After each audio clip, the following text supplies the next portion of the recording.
Graça e paz, abençoados. Melhor dia cada um de vocês. O canal Luzes da Graça vem de volta nesse dia que o Senhor, nosso Pai, estabeleceu, e vamos buscando o melhor de Deus, o melhor do nosso Pai, o melhor conhecimento, cada vez estar mais entendido dentro da sua vontade. Então, conhecer a palavra do Pai é cada vez estar mais perto, porque só conhecendo a vontade do Pai é que nós podemos se aproximar dele, porque Jesus disse: as minhas palavras são espírito e verdade. E quando nos aproximamos, amados, dessas palavras, de buscar cada vez mais a verdade, nos tornamos mais espirituais, nos tornamos mais fortes, com o nosso espírito mais enrijecido, fortalecido. É como o apóstolo Paulo disse, que o esforço físico no atleta para nada aproveita, mas ele manda que nós vamos fazer um esforço no mundo espiritual, nas coisas de Deus, que o nosso exercício seja, o nosso esforço seja empenhar em entender a vontade de Deus, a palavra do Pai. Então ele diz que o esforço físico para nada aproveita no atleta. Vai criar músculo e daqui a algum tempo, daqui a alguns anos, vai cair tudo, vai ficar murcho, desespelancado, vai ficar tudo espelancado, mas o exercício espiritual enrijece, fortalece o nosso espírito com o Pai. E é sobre esta ótica que o canal Luz da Graça vem buscando se aprofundar, mergulhando na palavra a cada dia, buscando ser mais perfeito no entendimento do Pai, da palavra do Pai. E com isso nós vamos estar falando com o tema deste dia: cuidado com o espírito de Jonas. Cuidado com o espírito de Jonas. Então, abençoados do Pai, estamos aqui para falar de Jonas e do seu espírito, é o estado dele, né? O estado de espírito de Jonas, tá? Então, abençoados, estamos aqui para falar de Jonas e do seu espírito, do estado dele em nós, onde muitas vezes temos cometido os mesmos erros. O livro de Jonas foi escrito em 4 capítulos, mas que tem muitas coisas a nos revelar e a ensinar. E nós vamos pautar aqui essas coisas. Primeiro, não se desobedece à ordem de Deus, se Deus nos elegeu a um propósito. Pois negligenciar a voz de Deus é levantar serpente sobre nós, quer dizer, condenação espiritual. Vamos lá no livro de Êxodo 4, a qual nós sempre recorremos para poder fazermos entender a vontade do Pai. E o Senhor lhe disse: o que é isso que tem na tua mão? Ele disse: uma vara. E ele lhe disse: lança na terra. E ele lançou na terra e tornou-se em cobra, e Moisés fugia dela. Então aquilo que era a bênção para Moisés, que era o cajado que protegia, que afugentava do mal, se tornou em maldição, em condenação. Então disse o Senhor a Moisés: estende a tua mão e pega-lhe pela cauda. Direção do Pai, ouvir a voz do Pai, ouvir a direção de Deus. E estendeu a mão e pegou-lhe pela cauda e tornou-se em vara na sua mão. Para que creia que te apareceu o Senhor, Deus de teus pais, o Deus de Abraão, o Deus de Isaque e Deus de Jacó. E disse mais o Senhor: põe agora a tua mão no seu seio. E tirando-a, eis que a mão estava leprosa, branca como a neve.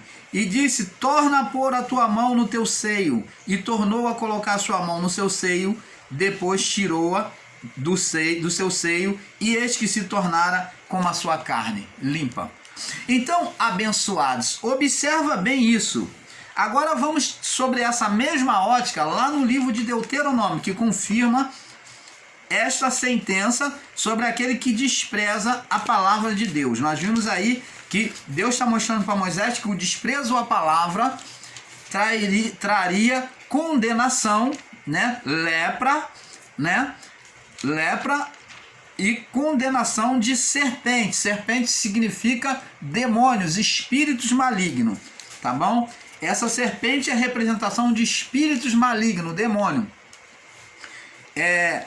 E a mão leprosa significa condenação, tá? Sobre a vida do corpo. Então vamos lá. Aqui, Deuteronômio capítulo 11, confirmando esta palavra, no verso 25 ao 32. E diz assim: ninguém resistirá diante de vós, porque o Senhor vosso Deus porá sobre toda a terra em que pisardes os vossos pés, em que pisardes o vosso temor e o vosso terror e o temor de vós, como já vos tem dito.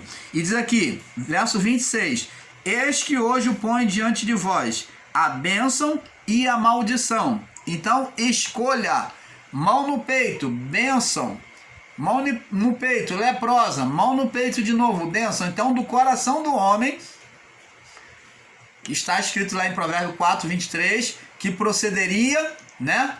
O quê? Do coração do homem, de tudo que se deve guardar, guarda o teu coração, porque do teu coração procede as fontes da vida. Então, o bem e o mal. Eis que põe diante de vós a bênção e a maldição. A bênção quando cumprirdes os mandamentos do Senhor vosso Deus, que hoje te ordeno. Porém a maldição se não cumprirdes os mandamentos do Senhor vosso Deus e vos desviardes do caminho que vos ordeno, para seguirdes outros deuses. Então, você está vendo aqui? Então, o que acontece é que Jonas, quando Deus deu a sua palavra a ele, deu uma ordem, ele negligenciou, ele desprezou, lançou por terra a ordem de Deus. O que Jonas fez, irmão Paulo? E Jonas, ele quis, Deus deu a ordem para ir para Nínive anunciar o arrependimento, a palavra para aquele povo que se arrependesse, e ele foi o quê? Foi para Tarsis, pegou o barco, o navio, e ele foi fugir da responsabilidade que ele tinha em obedecer a voz de Deus, porque ele era profeta do Senhor, ele tinha uma responsabilidade a cumprir, e ele negligenciou ouvir a voz de Deus. O que aconteceu? Gerou juízo sobre ele. Nós vamos ver agora.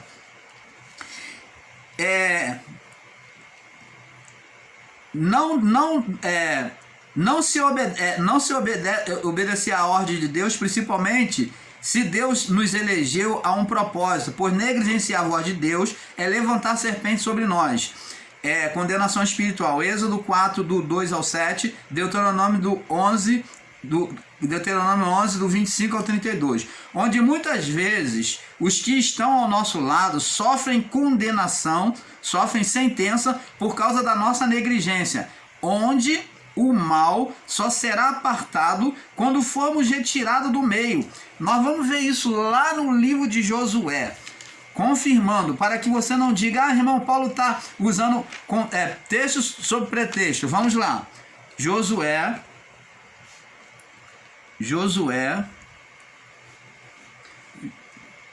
no capítulo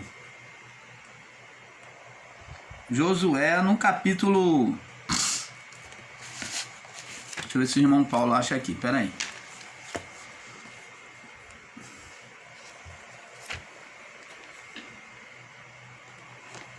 Jeremias.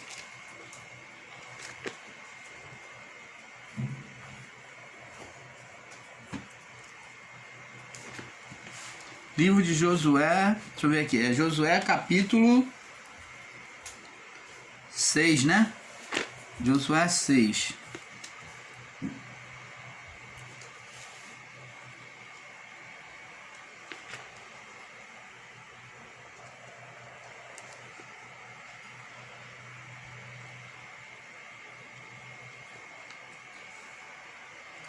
Josué capítulo 6.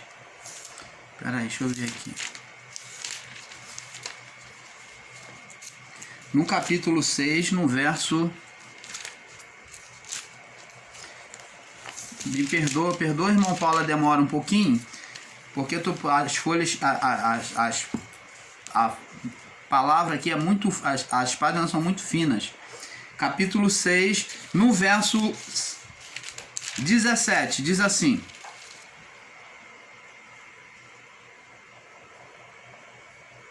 Josué 6, 17.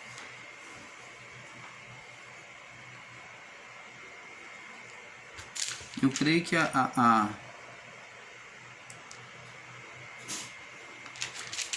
que é Josué 7, me perdoe. Aqui vamos começar do Josué 7. 7 do verso 20. Vamos ler aqui, diz aqui, ó. Do verso 20 ao 21.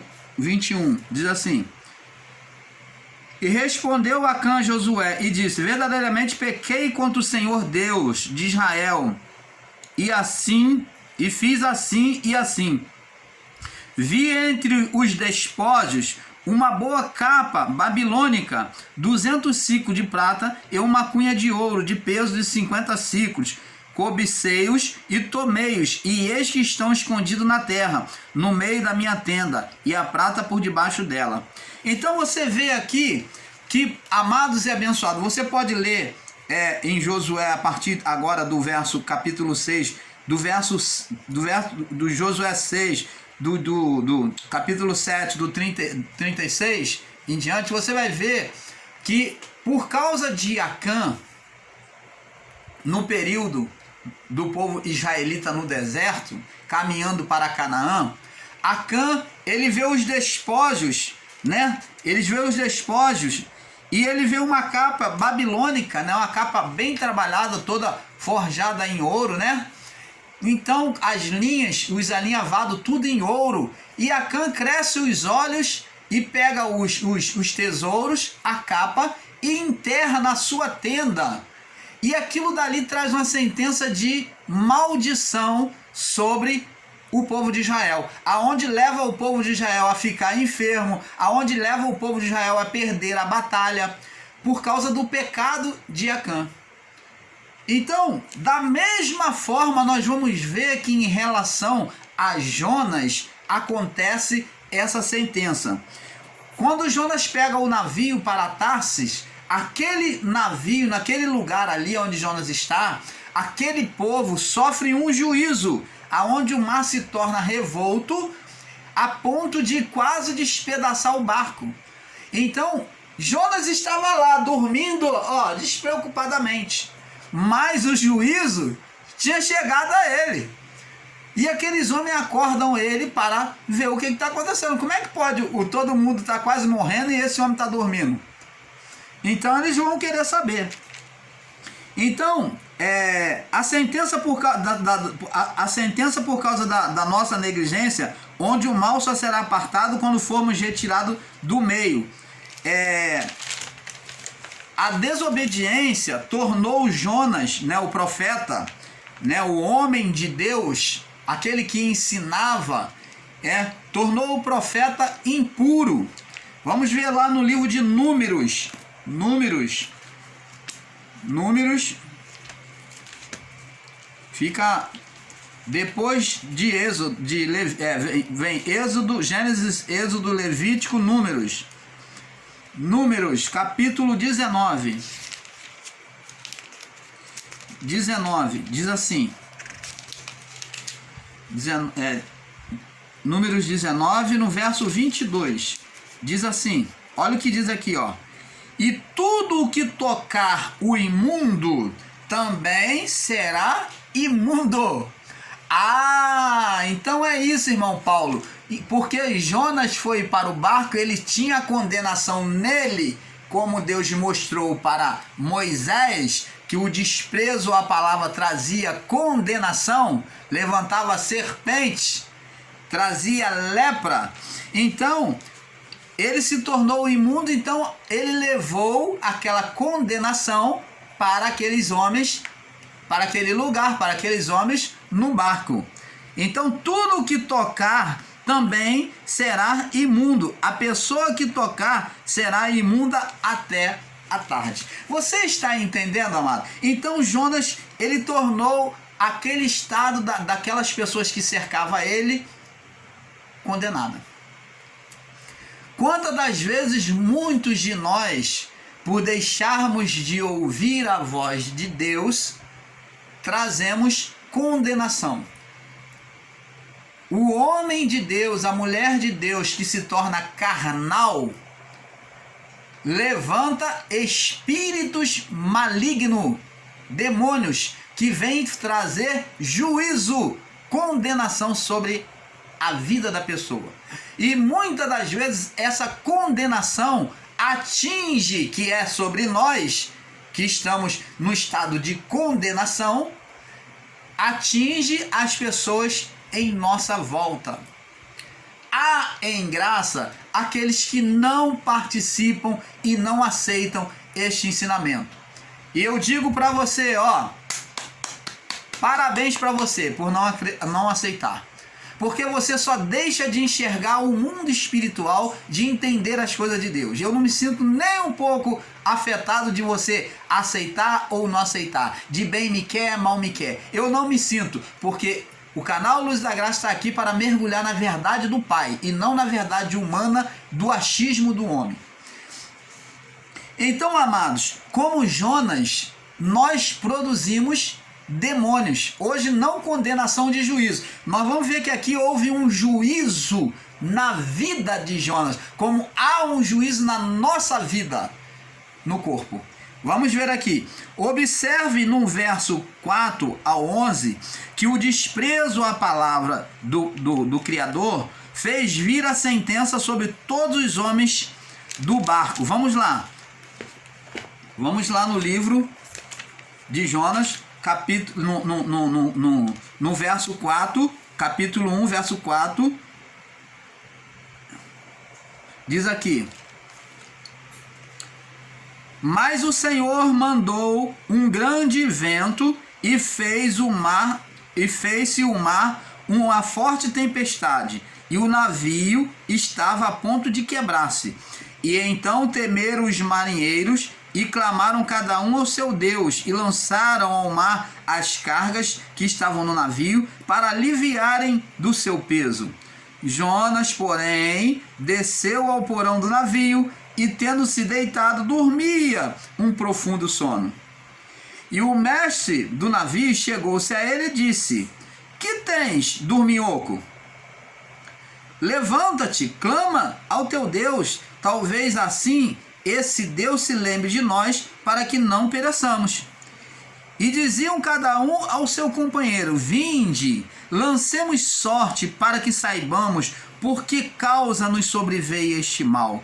E lançaram sorte, e caiu sobre Jonas. Deus cooperou e apontou: é sobre ele ali, é ele, o meu juízo é sobre ele.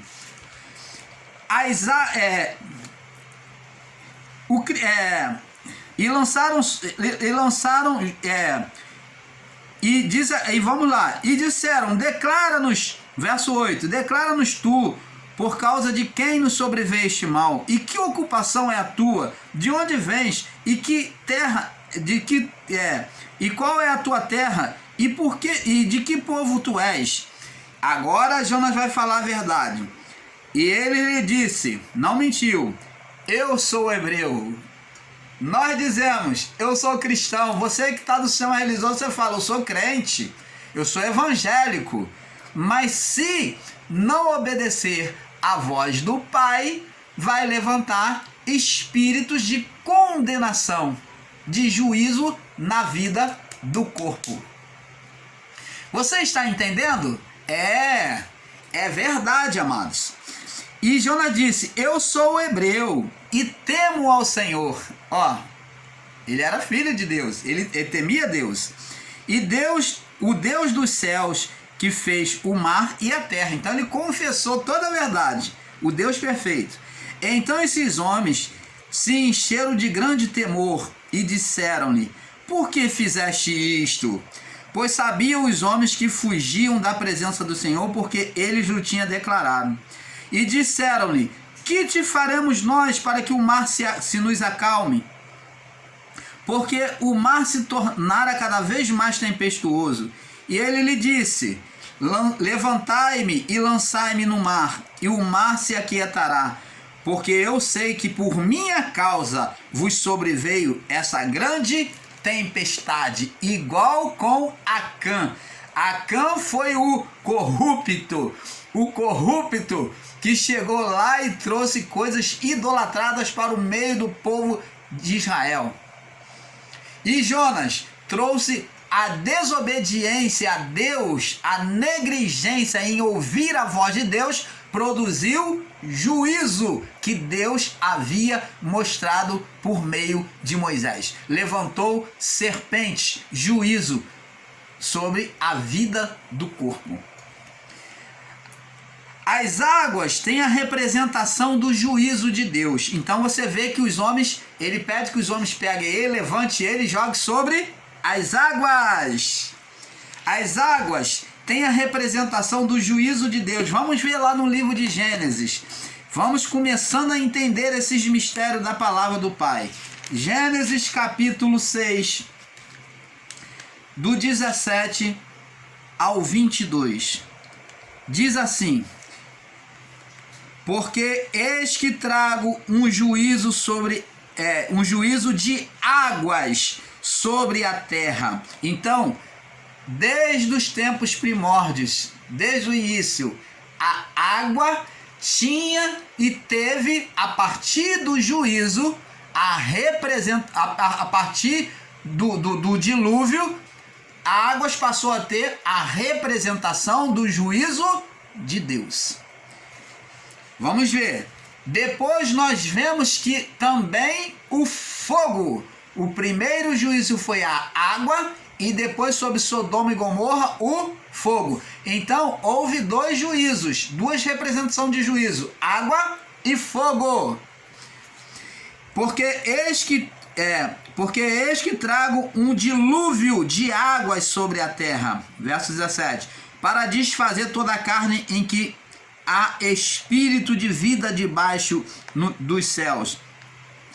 Tudo que há na terra se espiará, morrerá.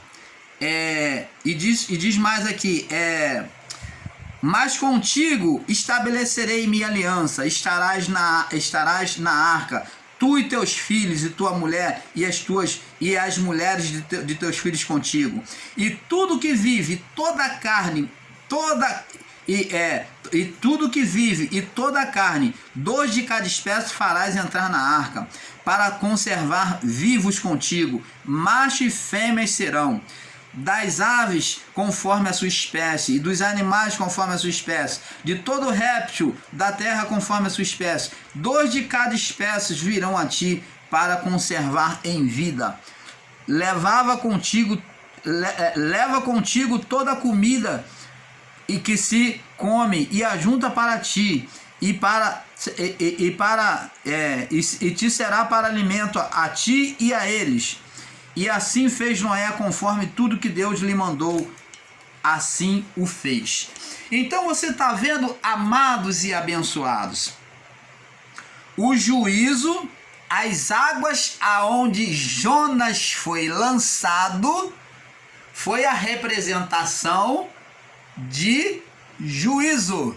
Lá em Moisés, Deus mostrou para ele que desprezo à palavra traria juízo, condenação. E aqui em Jonas, ele foi submergido sobre o mesmo juízo do período de Noé. Ele foi lançado sobre as águas, engolido, tragado pelas águas. E então, como sabemos, veio um grande peixe, segundo alguns titulam dizendo que é uma baleia, mas as escrituras não revelam, mas um grande peixe, aonde, preste atenção, do meio da profundidade do mar em que estava aquele grande peixe, Jonas, lá no ventre dele, estando vivo, ele clama a Deus. Vamos prosseguir. Vamos prosseguir que o negócio está ficando bom. As águas têm representação do juízo, Gênesis 6, do 17 ao 22, onde o primeiro juízo foi feito pelas águas do dilúvio. Jonas, lançado ao juízo e sepultado sobre as águas, ele é como se ele tivesse morrido, né? Para aqueles homens ele estava morto, porque naquela água, profundeza de água com o mar bravio, para aqueles homens ele estava morto, representou a morte. As águas têm representação do juízo, Gênesis 6, do 17 ao 22, onde o primeiro juízo foi feito pelas águas do dilúvio. Jonas, lançado ao juízo e sepultado sobre as águas, se arrependeu e clamou ao Senhor dos profundos mares. Aí nós vemos aqui na palavra, né? Vamos ver lá no livro de Jonas, você pode ler. E ele clama quando o grande peixe engole ele. E diz assim: e se arrependeu e clamou ao Senhor dos profundos mares. De onde se tirou? Agora, amados, observa bem essa revelação que o canal Luz da Graça vem trazer a você. O ser lançado sobre as águas, sepultado sobre as águas, significa, tem a representação do batismo nas águas, a qual João Batista, no seu tempo, após os 400 anos de silêncio, apareceu pregando o batismo de arrependimento. O batismo nas águas. Por que João veio pregar? Porque João, pela revelação do Pai, ele entendeu que assim como no início, o batismo, o Deus, quando ele cobriu aquela terra, aquele lugar com água no dilúvio, ele estava fazendo um batismo, aonde aqueles que se arrependeram foram cobertos, aqueles que negligenciaram sofreram o juízo, foram cobertos sobre as águas. Eles morreram. Então o dilúvio representou um batismo, o juízo de Deus. Agora preste atenção, o arrependimento demonstra que você saiu do batismo. Você vê que a pessoa era emergida sobre as águas, então ela levanta, significa que ela se arrependeu. Ela tinha um arrependimento do caminho que ela tomou. Então ela volta a obedecer ao Pai. Então preste atenção, João Batista teve esse entendimento. O significando ser tirado da morte e da condenação. Então Jonas estava lá no ventre do peixe, coberto pelas águas, e lá do meio do mar, Jonas clamou ao Senhor. E o Senhor, o que fez? Aquele grande peixe cuspir Jonas para fora. Então ele foi tirado da condenação. O batismo tinha a representação de ser tirado da condenação. O próprio Cristo se deixou ser batizado, porque ele quis ser tirado naquela sua natureza humana, porque ele carregava a natureza humana, ele quis aquela representação de ser tirado da condenação. Ele se deixou ser batizado por João, porque ele disse: deixa, porque me convém cumprir toda a justiça de meu Pai. Então ele sabia que ele carregava a natureza humana, então ele tinha que se submeter ao batismo para obedecer à lei do Pai. Então, o batismo tinha o significado de ser tirado da morte, da condenação. João Batista compreendeu esse mistério e por isso pregava o batismo de arrependimento. O arrependimento pelo batismo. Vamos lá no livro de Êxodo, capítulo 14, aonde um povo também foi tirado, teve a representação do batismo. Foi no período de Moisés. Êxodo 14, do verso 15 até o 31. Diz assim: e então disse o Senhor a Moisés: por que clamas a mim? Isso quando eles estavam cercados, diante deles o mar ir atrás de Faraó, não tinha para onde correr. É como diz o ditado humano, se correr o bicho pega, se ficar o bicho come. Eles não tinham para onde correr. Então Moisés, que já tinha recebido a ordenação de Deus de que com a vara ele tinha recebido o poder de Deus para fazer todos os sinais, Moisés se esqueceu disso e foi no desespero, se vendo sem saída, ele foi clamar a Deus, ele foi orar. E Deus rejeitou a oração dele dizendo: por que você ora? Por que tu clamas a mim? Dize aos filhos de Israel que prossiga, que marche. Agora me responde, como é que o povo poderia marchar se tinha o mar diante da frente deles, na frente deles? Aí Deus dá a instrução. E tu, ó o que tem que fazer. Você como líder na frente, levanta a tua vara, estende a tua mão sobre o mar e fende-o, toca-o, para que os filhos de Israel passem pelo mar em seco. E eu endurecerei o coração de Faraó e dos egípcios, e eles entrarão atrás deles. E eu serei glorificado em Faraó e em todo o seu exército, nos seus carros e nos seus cavaleiros. E os egípcios saberão que eu sou o Senhor, quando for glorificado em Faraó, nos seus carros e nos seus cavaleiros. O anjo de Deus que ia diante dos exércitos de Israel se retirou e ia atrás dele. O anjo que estava na frente passou a fazer proteção, contenção, dizendo: esse daqui é meu povo, agora o que vem para trás não me pertence. Então o anjo fez a demarcação do limite de quem era o povo de Israel. Ele separou. E o anjo que ia diante do exército de Israel se retirou e ia atrás deles.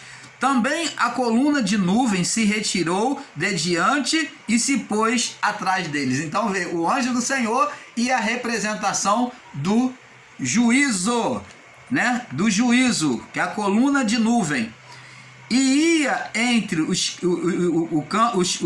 campo dos egípcios e os campos de Israel. E a nuvem era trevas para aqueles, e para estes clareava de noite, de maneira que de toda a noite não se aproximou um do outro. Então Moisés estendeu a sua mão sobre o mar, e o Senhor fez retirar o mar por um forte vento oriental toda aquela noite, e o mar se tornou-se em seco, e as águas foram repartidas, e os filhos de Israel entraram pelo meio do mar em seco, e as águas foram-lhe como um muro à sua direita e à sua esquerda. Então, você pode ler até o versículo 31, tá? Para não alongarmos. Então, vemos aqui que o povo passa pelo mar. Passa o que? Pelo juízo de Deus. Um povo que está em Deus não sofre o juízo. As águas representavam o juízo de Deus. O povo que passa diante do juízo não sofre o juízo se estiver com o coração no Pai, se for adorador do Pai. Mas aqueles que vêm atrás, que são opositores, sofreram o juízo. Por quê? Porque não era povo de Deus. Não se sujeitava às leis de Deus. Então era um povo opositor. Então os opositores é que sofreriam o juízo de Deus. Isto é uma forma de batismo, a passagem pelo meio do mar também. Você está entendendo, amado? Veja que o juízo sobre Jonas estava interligado ao juízo à humanidade por Cristo. Vamos lá em Mateus 12. Vamos lá. Vamos ver o que Jesus falou aqui. Oh, que maravilha, né? Maravilha do Pai. Mateus 12, aonde Cristo ele interliga Jonas, o momento de Jonas com o momento dele. Vamos lá. Mateus 12, no verso 40. Olha só o que Jesus dá. Ele faz uma comparação.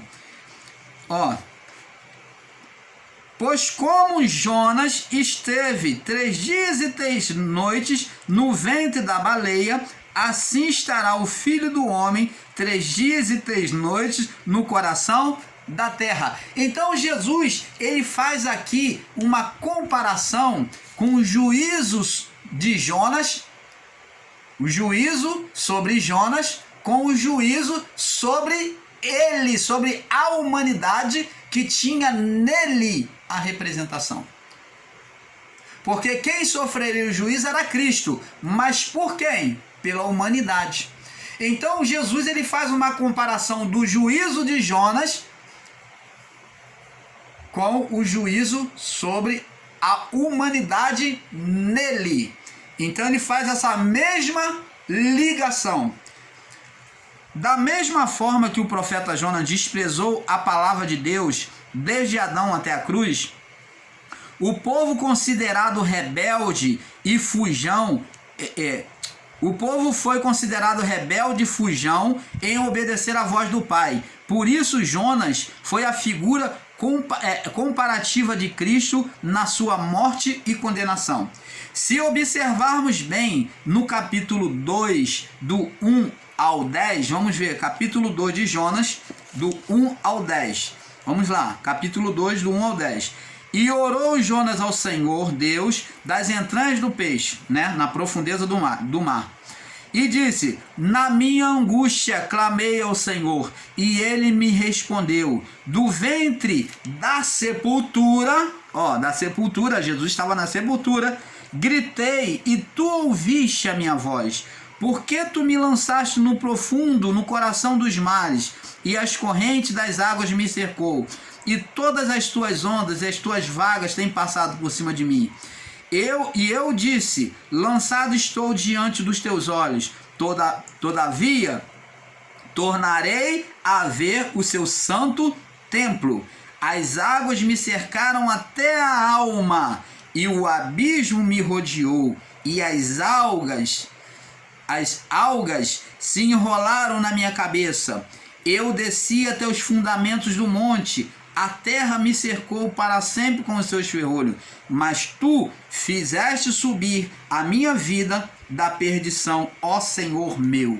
Esta mesma oração é encaixada com a morte e ressurreição de Cristo. E diz aqui no verso 7, quando desfalecia em mim a minha alma, lembrei-me do Senhor, e entrou a ti minha oração no seu santo templo. E os que observam as falsas vaidades queixam da sua misericórdia. É verdade, os que ficam na vaidade depois queixam-se de Deus, do amor de Deus. Eu te oferecerei sacrifício com voz de agradecimento, e o voto que te paguei, e o que votei te pagarei. Ele cumpriu a cruz. Do Senhor vem a salvação. Olha que o nome Jesus significa o Senhor é a salvação, ou do Senhor vem a salvação. O nome Jesus significa o Senhor é a salvação, ou do Senhor vem a salvação, como você preferir. Então, sabemos que, como vemos no capítulo 2, do 1 ao 10, que na oração de Jonas está alinhada com o sofrimento, com o juízo de Cristo, que Cristo passaria. E no verso 9, vamos ver, no verso 9, né, que ele diz aqui, mostra o nome de Jesus no seu significado. Do Senhor vem a salvação. Glória ao nosso Pai, né? No capítulo 3, vemos Jonas como ressurgido. Vamos ver aqui no capítulo 3. Veio a palavra do Senhor, Jonas já tinha sido cuspido do ventre do peixe. Veio a palavra do Senhor, Jonas sofreu um aprendizado, né? Veio a palavra do Senhor, segunda vez a Jonas, dizendo: levanta e vai a grande Nínive, volta lá e prega contra ela a mensagem que eu te digo. Então, vemos que Jonas, já ressuscitado, continua seu ministério, onde o povo daquela cidade, que Jonas não acreditava se converter, cidade maligna e cheia de violência, aquela cidade de Nínive, por isso que Jonas, ele com o seu coração, fazendo juízo contra Aquele povo, ele no seu próprio coração fazendo juízo, ele estava falando, eu vou perder meu tempo, esse povo é um povo maligno, um povo sanguinário, um povo depravado de orgia, que não quer nada com Deus, eles não vão se converter. Por isso que Jonas desprezou. Então, vemos aqui no livro de Jonas, do Jonas 3, do 6 ao 10, vamos ver aqui. Diz aqui, esta palavra chegou também. Aí Jonas, vamos lá, vamos ver aqui. Então Jonas não queria pregar. E que não acreditava que o povo iria se converter, se converteram onde o próprio rei se submeteu à palavra. Vamos ver aqui Jonas 6, do verso Jonas 3, do verso 6 ao 10. Diz assim, esta palavra chegou também ao rei de Nínive, a palavra pregada. O povo já estava se convertendo, né? Fazendo 40 dias de jejum, se submetendo a se consagrar.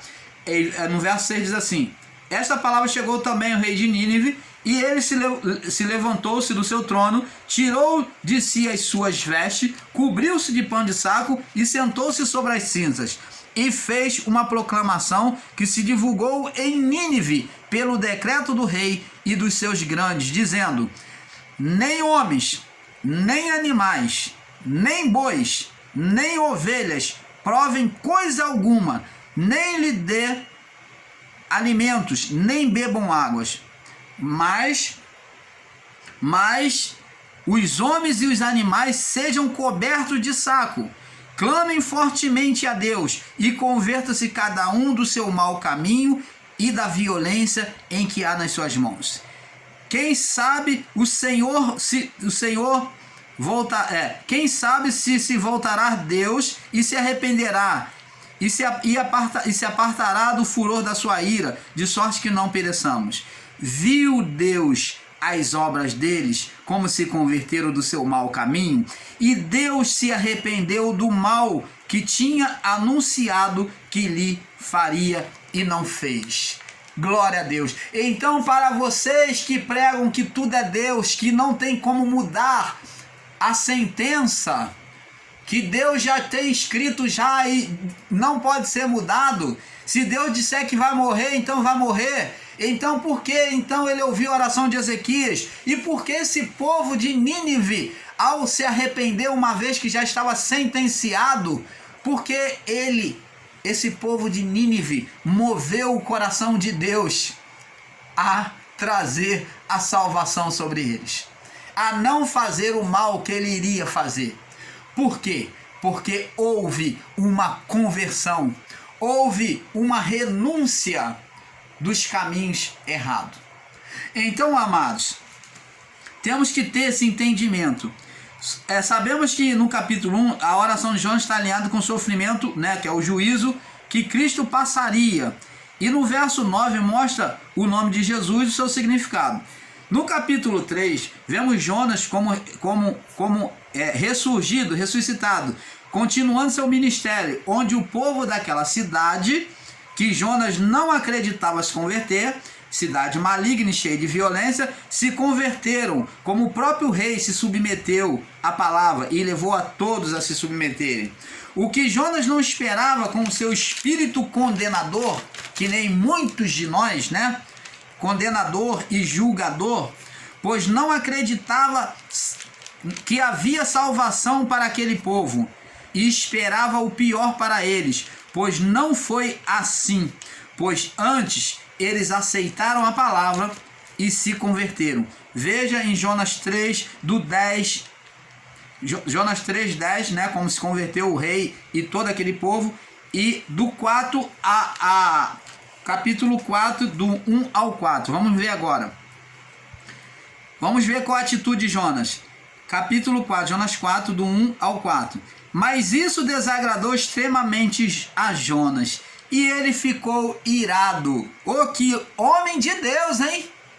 Homem de Deus, se irou porque Deus não fez o mal contra aquele povo, porque o povo se converteu, ouviu a Deus. Que decepção! Jonas estava sendo um agoureiro, esperando o mal. E quantos de nós, quantos pregadores, quantos homens aí que se diz ser homem de Deus, eles por causa do seu orgulho, da sua soberba, ele quer ver a sua palavra cumprir e não a palavra de Deus. Porque ele sentenciou o mal sobre a vida da pessoa, então ele quer ver a pessoa quebrar a cara. Ele quer ver o mal acontecer para que seja dito que ele é homem, ela é mulher de Deus. E isto é ser maligno, isso é ser feiticeiro, isto é ser agoureiro e não uma pessoa de Deus. Mas isso desagradou Jonas extremamente, e Jonas ficou irado. É a atitude de muitos homens carnais que pregam a palavra aí. E orou ao Senhor e disse: Ah, Senhor, não foi esta a minha palavra quando ainda estava na terra? Por isso é que me preveni, fugindo para Tarsis, pois sabia que és Deus compassivo e misericordioso, longânimo e grande em benignidade, e te arrepende do mal. Peço-te, pois, ó Senhor, tira a minha vida. Olha que decepção! O homem, ele se entristeceu tanto que queria até morrer, porque ele queria ver aquele povo quebrar a cara, ser sentenciado ao castigo de Deus. Peço-lhe, pois, que tire a minha vida, porque melhor é morrer